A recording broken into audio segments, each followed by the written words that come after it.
Hindi na Sinunod eh. Oo. Ano yung nasa tuntunin? Kapag kanya merong nag-file ng verified complaint sa opisina ng Secretary General, immediately i-refer niya sa opisina ng Speaker. Speaker. Wala ho tayong maraming pag-uusapan dito sa video na to. Impeachment update ho muna tayo mula mismo dito kay Senator Rodante Marcoleta. Yan si Attorney Bukoy, yan si Attorney Princess Abante, mga bias ho yan. Dito ho tayo kay Senator Rodante Marcoleta. Ito ho talaga eksperto. Ha? At kung tayo man ang tatanungin, dapat pagpasok ng 20th Congress, yan ho ang maging Senate President. Hindi ho yan kagaya ng mga akala mo ang gagaling. Yung pagdating sa parliamentary proceeding, akala mo talagang mga eksperto. Noon namang tinanong kung paano pababae ng presyo ng kuryente, hindi makasagot. Dito ho tayo kay Senator Rodante Marcoleta. Kung tayo tatanungin, ito ho talagang mama na to ang pinaka-deserving na maging Senate President sa pagpasok ng 20th Congress. Kaya ngayong mga panahon na to, hindi nyo ho ba nahahalata yung si Tamba? Open na daw siya.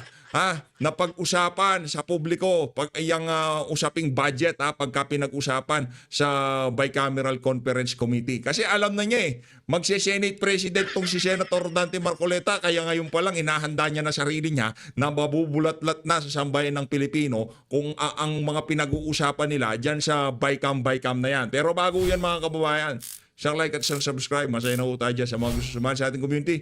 Yung joint button, nandyan lang ho sa baba. Konting ano na lang, konting kembot na lang. Sige, maglilibre ako. Maglilibre ako pagka umabot tayo ng 1 million. Maglilibre lang ako. Eto, rekta ho tayo kay Senate President Rodante Marcoleta. Palakpakan ho muna natin ang ating... Ika nga pagdating sa kung ano mang usaping legal, hindi yung Attorney Bukoy, Attorney Princess Abante, alao yan. Walang sinabi yan dito sa attorney ko, Attorney Rodante Marcoleta. Eto, King. May mga nagpapile ng mga sagot eh. Noong una rito ay nagpile yung kampo ni Vice President Sara Duterte. Hindi, kasi may utos naman. Yes. Yung summon sa Pagkatapos na isole yung impeachment, na siyang kumakatawan ng kabuuan ng articles of impeachment, kapag daka ay nag-issue ng summons ang impeachment court. Opo. Pinasasagot ang Vice President sapagkat siya yung na-impeach na opisyal ng ating bansa. Sangayon sa tuntunin naman, meron siya 10 araw na makasagot. Tama po. So kailan niya naisubmit siya sa loob ng takdang panahon, Jen? Noong hapon, yung last day mismo. hapon niya. Ano yung last Bandang day? hapon. Lunes ba, Martes? Parang Lunes, 11, di ba? Hindi. Basta yung last day po mismo, ng bandang hapon. Hindi, kasi meron siya hanggang... Ang summons ibinigay Opo. ng 11 ata. Oho. June 11. So 10 days, meron siyang 10 working 10 days. Yung 21, ano yun? Sabado yun eh. Opo. 22, linggo, sa makatwid, 23, tama, Lunes nga po. 23 niyang may sasubmit. Lunes. Oho. Ngayon, sa tuntunin, pagka sumagot ang subject official na na-impeach, may karapatan namang sumagot yung prosecution. Oho. Yes. Sa loob naman ng 5 araw. 5 araw Days, po naman opo. sila. Ngayon, teka muna, parang coincidence eh. 23 nung matanggap. Opo. May balita nga ako nung sineserban ng kopya yung House of Representatives, ayaw daw tanggapin eh. Nako. Ganun po? Sinasabi Oo, natin nagkaroon pa yata ng pagdududa. Tatanggapin ba natin ito o hindi? Kasi nung ibinabalik, di ba, yung kopya ng kanilang Hindi, impeachment. nagkaroon talaga ng matagalan. Nagtawagan pa ng kung sino-sino. Inabot yata ng 5 oras bago tuluyang tanggapin. Ito yung nakakapagtaka eh. Oho. Parang hindi nakahanda yung prosecution panel. Ba't di mo tanggapin? Sa regular court kasi, dinimanda mo si palagi kayong dalawang Opo, ginagawa. oo, Wala naman oo. ako magagawang example. Totoo po. Ikaw naman ngayon ang demanda kay Jen. Oo. Sasagot si Jen ngayon. Ngayon, bago niya i-file sa korte, titingnan ng korte kung binigyan Ng kopya. kung binigyan mo na si... Ayun. kasi kailangan mong bigyan. Hindi tatanggapin ng korte, hindi mo ba binibigyan yung kalaban? Pagka nakita niya, kasi either meron kang nakadikit na stamp. Okay. Halimbawa, yung ginamit mo yung postal, meron ka resibo ng ano, yung ang tawag doon kasi yung meron kang nakalimutan ko na yung mga termino eh. Meron kang resibo, ikakapit mo ngayon doon sa nang ipapile mo sa korte. Nangangahulugan na yon, binigyan mo. Ng kopya. Oo, ganun din Yung yun. Sa kabilang mga panig. ipapile niya sa korte, sa impeachment court, hanapin ng impeachment court, o teka muna, binigyan mo na ba yung kabila? Ibig sabihin, yung prosecution. Kung mo, mga seasoned lawyers ito, minabuti muna nilang yung kopya, hand carry din, ha? Oo. Hindi nila ginamit ang postal office. Okay. So, pumunta sa opisina. Daw, ito na pumunta sa babalita ko opisina lang. ng SecGen. Oo. Parang totoo naman eh. Oo. Di man dinideny eh. Nagkaroon na, teka, matatanggapin ba natin? Nakakatawa eh. Oo. Bakit hindi mo tanggapin? Yun ang proseso.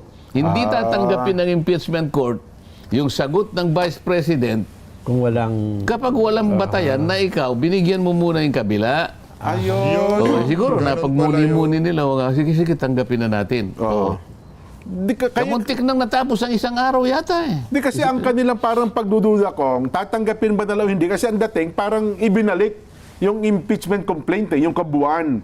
Hindi na ano yun. Oo. Wala na sa usapan yun. Ang Okay. usapan, Yung sagot ni BP. bago nga isoli, nag-issue naman ng summons eh. Opo, oo. Sasagutin naman yun. So, proseso yun eh. Ayun. So, oo. binigyan na siya ng 10 araw. Wala nga namang hindi niya sagutin sa loob ng 10 araw. Nagkataon lang kasi, yung 21, Sabado, wala namang opisina. Yan. Opo, kaya Lunes sila na sumagot. Kaya talagang napunta ng 23. Ngayon, di 23. Kung sasagot ngayon ng House of Representatives, 5 araw, di 28. So na yun. Oo. Tama. Opo, July 28 ang araw ng SONA. Tama. July 28. Oho. Paano ngayon yan? July 28, Oho. tapos na yung di ba? June pa lang tayo, Kong. June. June June 28 ang ibig Opo, June 28. Opo. Oo. June 28 ang ibig ko sabihin. Oo, di tapos. Kailan ang session ng Kailan yung regular session ng 28? Kasi nakasinid yan eh. Opo. Ay di ang papatakbo yun yung... Nakumpus tuloy ako. June 28 ang June ibig ko 28, sabihin. opo. Ngayon, ang regular session, magsisimula Nung halos sang-ayon sa mandato ng Saligang Batas, ano ba yun? Section 15, Article 6. Opo. Fourth Monday. Nagkataon yung fourth Monday, yung dinasona. Opo. 28 nga po yun ng Hulyo. Ngayon, yung pag ng 28 ngayon ang plaso ng prosecution. 5 days eh. Opo. June 28. Ano yung June 28? Anong araw yun? Ano na nga ba ngayon? 26 ngayon eh. 6. Papatak na linggo. Linggo nga. Oo. Sa linggo na. Itong linggo na darating na po. Kasi 30 yung... 30 yung Lunes eh. 27. 28 bukas. 28 bukas. Bukas. Oo, bukas. 29. 30 yung Lunes. Sabado po pumatak yung Oh. 30, tapos na ang 19th Congress. Ayun na nga po, yung Lunes Sa na Monday. tanghaling tapat. Di ba ang pinag-uusapan natin, ano ba yung wakas ng 19th Congress at yun naman ang pagsisimula ng 20th Congress? Opo. Di ba? June 30 Kaya akala mo ng talaga, tanghaling tapat. parang isinulat sa talaga eh. Oo nga po. Parang kwentado eh. Parang- Sabi niya, Parang may hula eh. di ba nakita? Parang parang nakasulat sa 10 days kanya. Opo. Ba sinasabi nila, talaga yatang kinuwenta yata talaga ni Chisito eh, sabi niya. Malay mo, di ba? 10 days. June 11. Pumatak nung Di 23. 21. Opo. 21 Sabado. Opo. 22 Linggo. Opo. Naghintay siya ng Lunes, 23. 23. Pagkatapos ng 23, sasagot sa loob ng 5 araw, 22. magiging June 28 naman yan. Sabado na naman yan. So, linggo. Ang 29, Linggo. At 30. At Lunes. 30, Lunes. tapos ang 19th Congress. Ano ngayon ang gagawin mo? Tapos na eh. Yari. Ayun na Tapos nga. na. Oh. Oh, parang nag-ano lang, parang Excited na ho tayong makitang makipagtagi siya ng talino, makipagpigaan ng utak itong si Kong Dante sa mga galing-galingan dyan sa Senado. Pagpasok ng 20th Congress, excited na ho tayo sa debate pagdating sa kuryente, debate sa budget. Excited na ho tayo. Kasi ito, hindi ito basta-basta nadadala doon sa mga Mr. Chair, Madam Chair, salamat kaayo. No? Di pwede yan. Parang formality na lamang ang nangyari doon. Ibig sabihin, talagang nagpasahan lang ng mga papel. Pagkatapos niyan, tapos na tayo. Yun ang simula ngayon ng 20th Congress. Ngayon, yung pagsisimula ng 20th Congress, nakaano pa rin Naka-recess pa rin po kayo. Naka-recess Wala pa namang Kaya ang session nun, sinasabi ko, operationally, ibig sabihin, yung inaugural session, 1 month later. Yes po. Or July 28. July 28 ng Tama. umaga yan. Opo. So meron talagang interregnum. Merong pagitan. May pagitan talaga. Pagkatapos, ito ang issue hindi kinakailangan itawid mo. Teka, paano mo itatawid? Sige. Paano mo itatawid? Isang buwang singkad, sabi nga ng matatanda. Paano mo itatawid? Wala namang session. Hindi naman tatawag ng special session ng President. Yun naman Senado, merong karapatang tumawag ng session, special session, kahit walang tawag ang Presidente, kung ang gagawin mo ay salig doon sa mga kondisyon na nandun. Halimbawa, nawala ang Vice President. Kailangan maghirang tayo ng Vice President. Ayun, yun pala kababalian ko. Opo. Ay, medyo hindi na makaganap ang Pangulo sa kanyang katungkulan. Opo. Kailangan tayo magsesyon. Yung mga ganun. Ayun. Wala namang ganun Paano ngayong mabubuksan yung isang buwan? Walang extraordinary, no? Nga naman. Merong isang buwan na pagitan sa kamatayan ng 19th Congress at pagsilang ng susunod na Congress. Naintindihan niyo? Ika-20 tatak yun. Kasi hindi naintindihan Ang simula ng ika-19 na tatak Matatapos, at simula naman na ika-20 ng tatak. May isang buwang katahimikan. Kahit tayo lang nagkakaintindihan ng tatak Pero mga ating sa maliwanag na pag-uusap, di kaya natin dinidetalye para maintindihan ang kababayan natin. So, Medyo may kahirapan ito So paano mangyayari? Kasi sabi ngayon Nelson, Ito ngayon ang labanan. may isang buwang katahimikan. May kahit isang araw na katahimikan, ibang usapan yun. Ay, opo naman. Yung pa kayang isang buwan na katahimikan. Sa Biblia yun. Ang isang araw. Ay, opo, ang isang araw na katahimikan, 1,000 taon. Opo. Kaya huwag niyong ginagawang maliit na bagay. Malaking bagay po yung 30 araw na yun. Tingnan mo yan, direct, yung ating cameraman, nakatingin ng direct. Akala mo, naintindihan na niya. Mukhang nakukuha niya na. Alam ni Kuya Pling yun. Ngayon, may isang buwan tayong pagitan. Tanong. Kumbaga, ito yung papel di ba? Yan ang pinag-uusapan ito yung paano mo itatawid dito yan? Ito yung pagitan 30 araw ang pinag-uusapan. Paano mo itatawid dito? Yan ang matindihang debate ngayon. Kasi nga talagang, wala namang sesyon. Talagang literal magkakaroon ng 30 araw na katahimikan talaga. Wala. Nasa saligang batas. Saligang batas mismo ang naglagay ng pagitan. Ayun.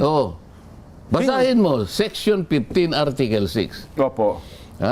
The commencement of the regular session of the incoming Congress is the 4th month of July. Ayun. So hindi naman uubra na pagdating yun ng 28 ng umaga. Hindi, siyempre merong tatayo doon. Ang una niya alam mo naman ang... Ang unang sasabihin, binabakante namin ang pwesto ng Senate President. Ano na yan Speaker at saka tumayo dyan, Senate President muna, di ba? Siguro, sabi siguro, parliamentary inquiry, Mr. President. Kausap niya si Chis Escudero. Kunwari, si Chis Escudero. Palagay mo si Chis Escudero pa rin ang Senate President. Na hindi nakuha ni Robin Padilla kunwari. Opo. Mr. President. Parliamentary inquiry. Yan. What is the parliamentary of the gentleman or the Blah, blah, blah. Opo. lady of blah blah blah? Opo. Oh, yan. Oh, okay. Mr. President, I want to know what happens to the impeachment blah blah blah. Kala ko pa naman, babakantihin na yung pwesto ng... It is not in pala our yun agenda.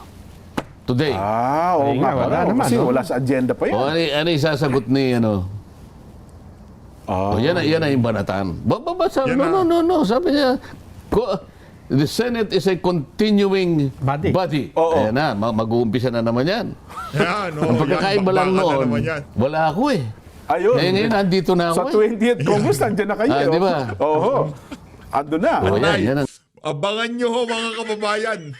Hindi pa yung gusto ni VP Sara na blah, blah, blah. Dito talaga, literal. Si Kong Dante Hong sasalansan yan yan. ang magiging senaryo ngayon. Sorry. Senate President Dante Marcoleta pala, sorry. Yun. So parang, Pipilitin nila ngayong itawid. Oho. Ngayon, tanong ko, isa lang na may paano may tatawid? oo nga, no. Sino ang magtatawid? Paano may tatawid? Anong paraan ng pagtawid? Yan. Oho. Oh. Kasi Di ba? yung sinasabi nga, narinig natin, di ba, yung carry over provision, wala talaga doon sa na mula sa 19 Congress, kung impeachment usapin, walang nakalagay na automatic na papasok sa susunod na Kongreso eh. Ayun. Di ba, Sen? Tama. Diba? Nako, grabe naman ho yan. Biglang talon ho tayo sa 900,300 subscriber. Tuloy ho natin. Itong kay Senator Rodante Marcoleta. Yan nga, Yun yan ang nga magiging yung debate ngayon kung paano, well, Yan. Oh. magandang abangan yan. Oho. Pero ang itinatanong din ng iba, Sen, ay ano ba yung ipinail na reply ng Vice President? Kasi Answer ang tawag doon. Answer yung ad. Ang reply, yung sa prosecution. Okay, yung answer okay. ay yung Answer ad cautelam. ad cotelam. Sabi Ano niya. ba yung ad cotelam? Latin words yan. Mga Latin yan eh. Parang masarap kainin eh. Pag sinabi kasi sa yung mga abogado, pag gumamit ng Pambira talaga tong si Sir Nelson. Dalang na lang dumali. Talagang patatawanin pa tayo. Ad cotelam daw. Parang ang sarap kainin. Para tayo din naman ho mga kababayan. Nung una nating narinig yung ad cotelam na yan di ho natin malaman kung ano yan. Kung hindi lang ho pinaliwanag nitong si Atty. Bukoy, hindi ho natin maiintindihan.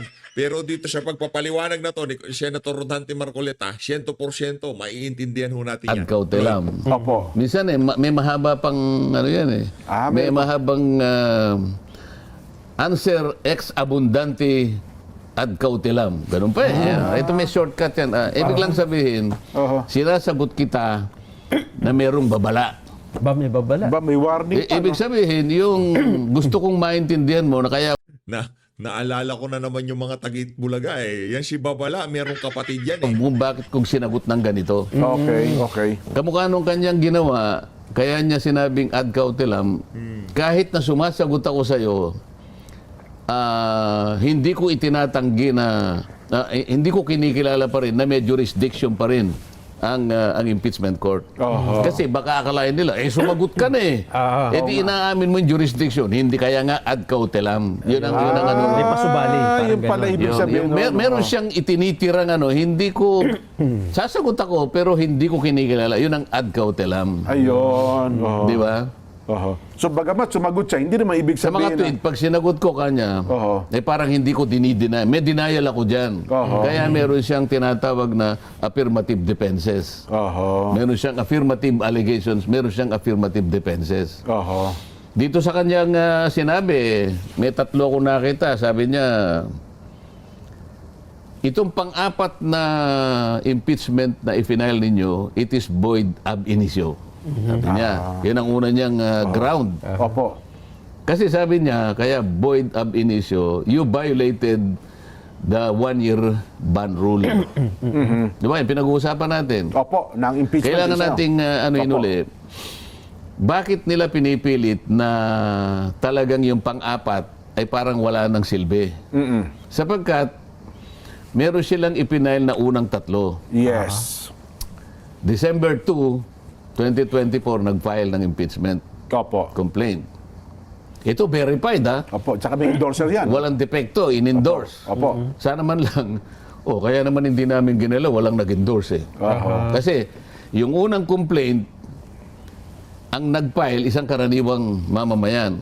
So sa tuntunin, pag karaniwang mamamayan, merong isa man lang Miyembro na, ng na mambabatas. membro ng Kongreso Opo. na Endorso. mag-endorso. Opo. Ito, ang mismong nagano yung na isang grupo ng tao at inendorso ng isang mambabatas. Di qualified siya. Opo. December 2 yun. December 4, meron na naman. Ganon din, grupo rin ng Yes. ng tao at in-endorse na naman ng isang mambabatas. Opo. Pangatlo ganon din. Opo. December 19, 2024. Yo.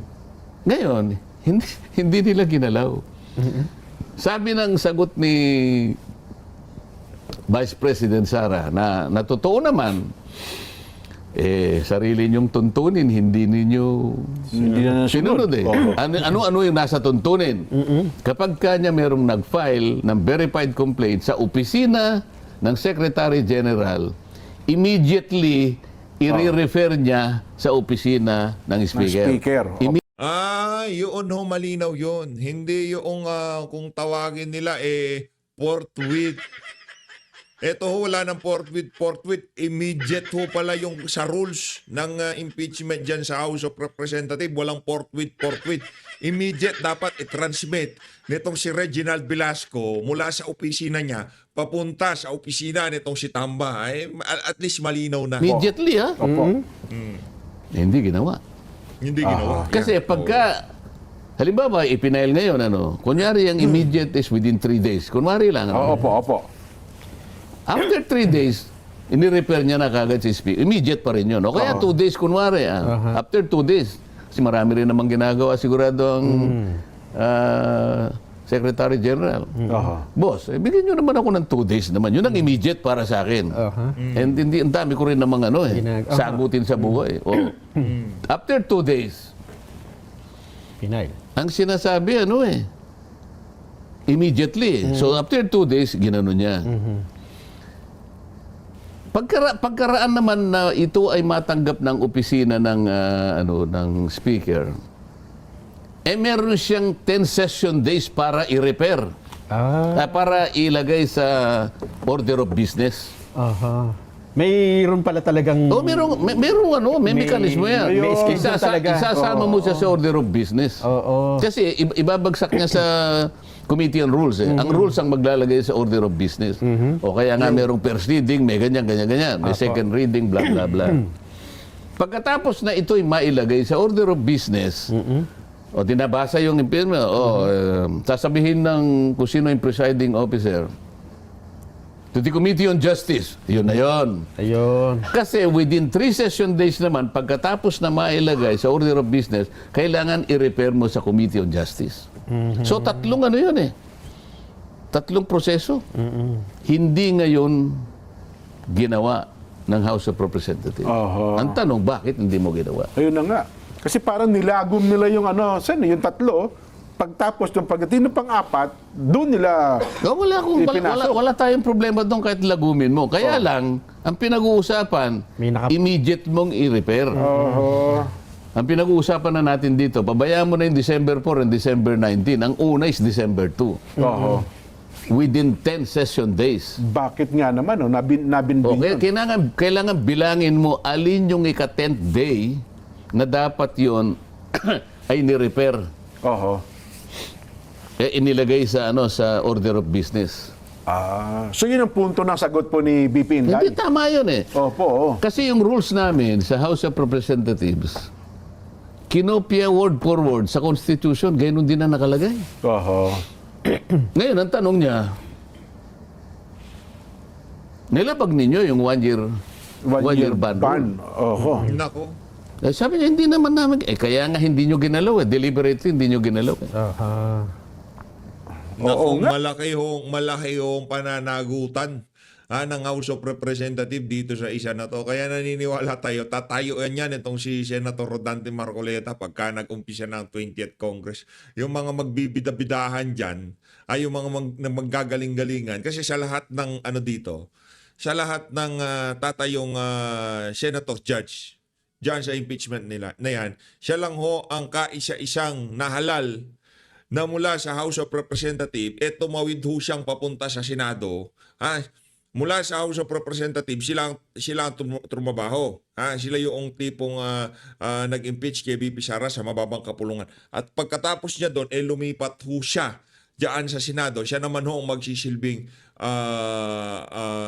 senator judge. Kaya sa lahat ng mga magsasalita dyan sa impeachment na yan, kung meron bang linabagang House of Representatives, kung talaga nga bang dapat magpatuloy yan sa 20th Congress, walang iba ho yan kung hindi itong si Senator Rodante Marcoleta. Tuloy mo, Sen. Pagkatapos nung maglagay sila, February 5, 2025, ang sinasabi ng batas nga, ng saligang batas, 1 impeachment per year. Ito yung 1-year ban rule.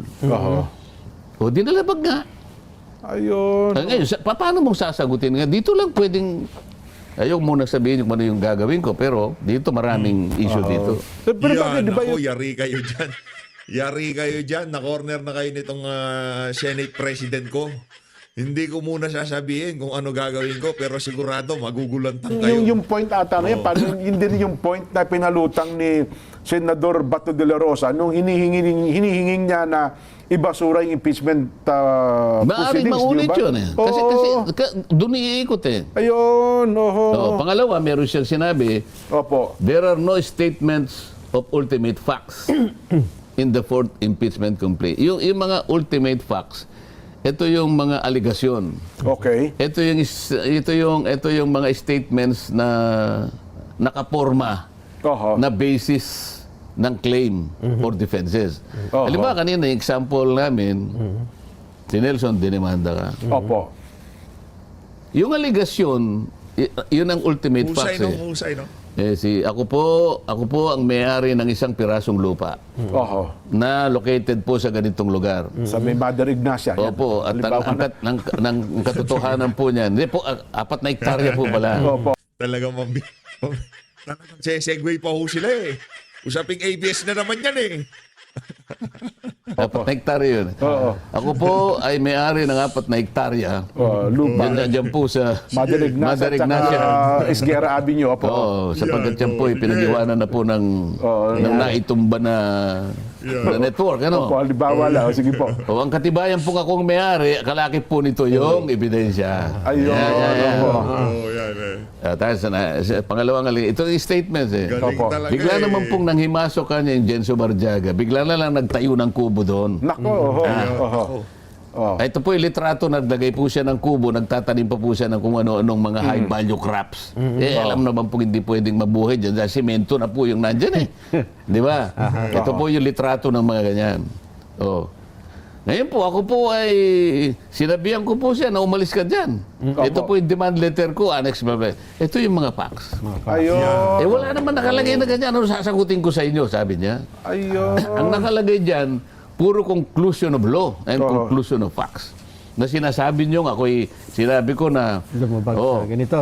ang sinabi ko, papatayin Naku, nakikita lang ho na, maiba ako makasingit ako siya na.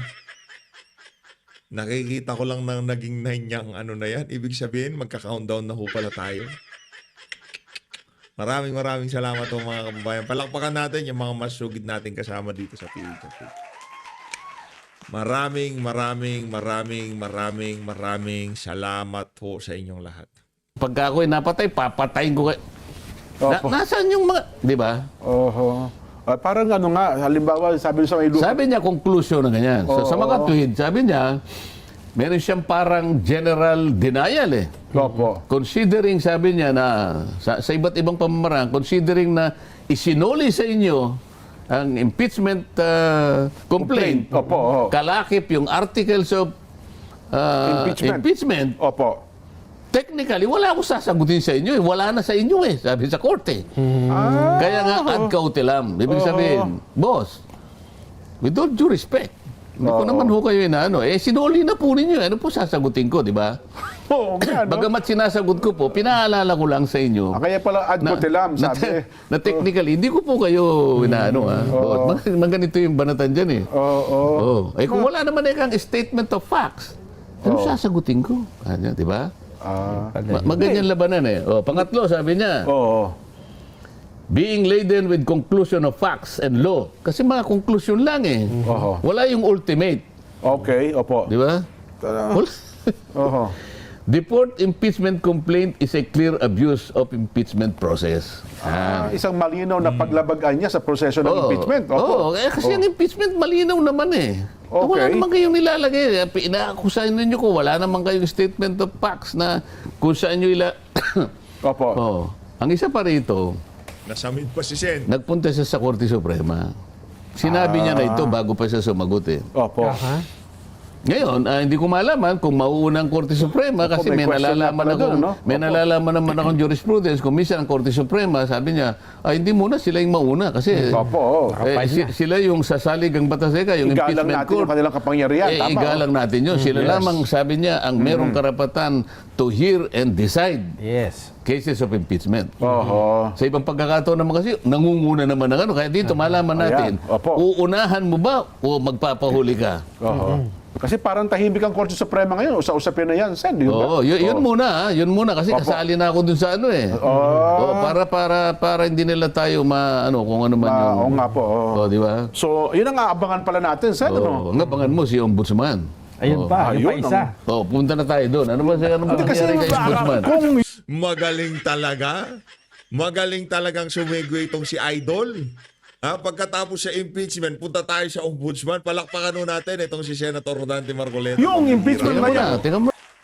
Ano ho ito, ano ho ito, pa-morningan itong mga bakbakan dito. Wala mga tayong kababayan. para sa tao. Magagalit mabibitin, na Sen. naman yung mga yan, no? Mabibitin, Sen. Approve, kanya mo. Di ba? Ano yun? Di ba, may pong konti. Ilalatag natin yung ating magiging Vox Populi, Sen. Ay, hindi, nagpapahaba tayo rito mamaya. O, di, sige. Magalit na yung mga yan. Hindi, ito Oo. po, ilatag muna natin ito kasi itong ating Vox Populi, Sen, ay hindi po natin nabanggit pa. Iba po itong itong ating magiging Vox Populi ngayon ang laman. Ganun ba? Opo, meron kasi tayong balitang Hindi hawak. yun muna kanin natin. Opo. Ito po. Tama-tama. Mayroon kasi tayong balitang hawak na sinasabi daw po, di ba may question ngayon, Sen, hanggang ngayon, ay may question pa tungkol sa 2025 budget na umiiral ngayon. Nakapending sa Supreme nakapending Court. pa po ito sa Korte Suprema.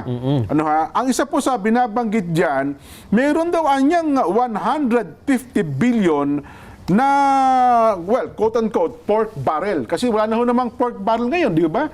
Pinagbawal na ng batas yun eh. Bawal na yun. Bawal na nga po, ano ha? Pero, sabi po ng Malacanang, mariin po nilang pinabubulaanan ng Malacanang ang ulat na meron daw po nakapaloob na pork barrel fund sa nakalaan sa ilang lugar sa 2025 national budget. Ayon po kay Palace Press Officer Attorney Claire Castro, ngayon lamang nito nadinig ang tungkol sa pork barrel at wala rin nakarating na papel sa Malacanang na sinasabing umiikot umano sa Senado. Ayon pa po...